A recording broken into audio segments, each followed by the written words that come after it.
आज हम बात करेंगे होकाई के एपिसोड 5 के बारे में। आज करेंगे होकाई के एपिसोड 5 को एक्सप्लेन। तो गाइस इस एपिसोड की स्टार्टिंग होती है 2018 से, जहां पर हम देखते हैं येलेना को, जो कि ब्लैक विडो यानी कि नताशा रोमानोफ की बहन है। और ये ब्लैक विडो मूवी के बाद का सीन होता है जब नताशा रोमानोफ अपनी बहन को वो सिंथेटिक गैस देती है, जिससे वो उन सारी ब्लैक विडोज को ड्रैकोव के काबू से बाहर कर सकती थी, जिन्हें ड्रैकोव ने अपने वश में कर रखा था। और वो एक और ब्लैक विडो के माइंड को चेंज करने के लिए आती है, जिसके ऊपर ड्रैकोव का कंट्रोल था। लेकिन वहां पहुंचकर उसे पता चलता है कि वो ब्लैक विडो अपने लिए काम करती है, उसके ऊपर ड्रैको का कोई कंट्रोल नहीं है। जिसके बाद येलेना उस घर के वॉशरूम में जाती है तो और वो तभी वहां से गायब होना शुरू हो जाती है। और हमें पता चलता है कि ये इन्फिनिटी वॉर का सीन था, जब थैनोस ने स्नैप करके आधी पॉपुलेशन को गायब कर दिया था। लेकिन फिर हम देखते हैं कि तभी येलेना 1 सेकंड के बाद वापस आ जाती है, और फिर हम देखते हैं कि वहाँ की दीवारों का कलर भी चेंज हो जाता है। और फिर हमें पता चलता है कि 5 साल बीत चुके हैं।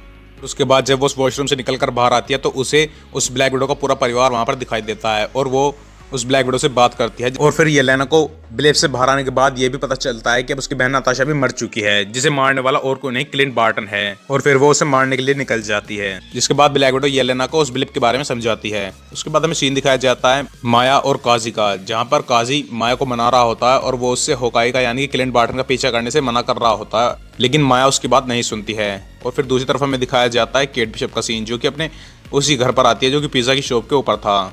और फिर हम देखते हैं कि वहाँ पर येलेना होती है और वो केट बिशप को वहाँ आकर समझाती है कि क्लिंट बार्टन ही रोनिन है और उसने ही बहुत सारे लोगों को मारा है, और वही मेरी बहन का कातिल भी है, और मैं उसे मारूंगी, इसलिए तुम बीच में मत आना। केट उससे कहती है कि तुम गलत समझ रहे हो, होकाई यानी कि क्लिंट बार्टन बहुत ही अच्छा आदमी है, वो ऐसा नहीं कर सकता, उसने तुम्हारी बहन को नहीं मारा। जिसके बाद येलेना उसकी बात नहीं सुनती है, क्योंकि वो जानते थे कि केट बिशप होकाई की मदद करेगी, इसलिए वो उसे पहले ही धमकी देकर वहां से चली जाती है। केट बिशप अपनी माँ के घर आती है और वो देखती है कि वहां पर जेक को पुलिस वाले गिरफ्तार करके ले जा रहे होते हैं, क्योंकि वो अरमान के खून का सस्पेक्ट होता है। और फिर हमें दिखाया जाता है होकाई का सीन, जो कि एक बोर्ड के सामने खड़ा होता है, जिसके ऊपर सभी 6 एवेंजर्स के नाम लिखे होते हैं, जो कि सबसे पहले एवेंजर्स मूवी असेंबल हुए थे और उन्होंने न्यूयॉर्क को बचाया था। जिसके बाद हम देखते हैं कि अब वो फिर से रोनिन बनकर निकल जाता है माया से मिलने, क्योंकि वो उसे रोकना चाहता था और उसे सच बताना चाहता था। जिसके बाद वो वहाँ पर पहुँच जाता है और क्लिंट बार्टन उन सब लोगों को मारता है जो कि ट्रैक सूट माफिया के बंदे होते हैं। और उसके बाद वो जाता है माया के पास, और जब वो माया के पास पहुँचता है तो वो अपना चेहरा भी उसके सामने रिवील कर देता है और वो बता देता है कि वो ही रोनिन है।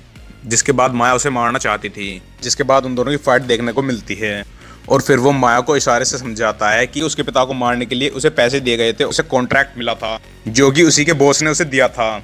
और वो माया को ये भी बताता है कि उस रात तुम्हारा खास आदमी काजी वहाँ पर नहीं था, और उसे पता चलता है कि काजी भी अब ये सब जानता है। जिसके बाद माया उसकी बात पर यकीन नहीं करती है। जिसके बाद वो होकाई के ऊपर हमला कर देती है, लेकिन तभी हम देखते हैं कि वहाँ पर केट बिशप आ जाती है और वो होकाई को बचा लेती है। और फिर क्लिंट बार्टन और केट बिशप दोनों एक टैक्सी में बैठकर जा रहे होते हैं। जिसके बाद केट बिशप क्लिंट बार्टन से बताती है कि वो जो लड़की तुम्हें मारने के लिए आई थी, जो कि एक ब्लैक विडो थी, वो और कोई नहीं नताशा रोमानोफ की बहन थी, और वो समझती है कि तुमने उसकी बहन को मारा है। जिसके बाद हम देखते हैं कि अब होकाई को एक सेफ हाउस की जरूरत थी, और फिर वो जाता है लार्पर्स के घर में, जहाँ पर वो पिज़्ज़ा डॉग को भी ले जाता है, और वो वहाँ पर बैठे होते हैं। और फिर केट बिशप भी वहाँ पर आ जाती है।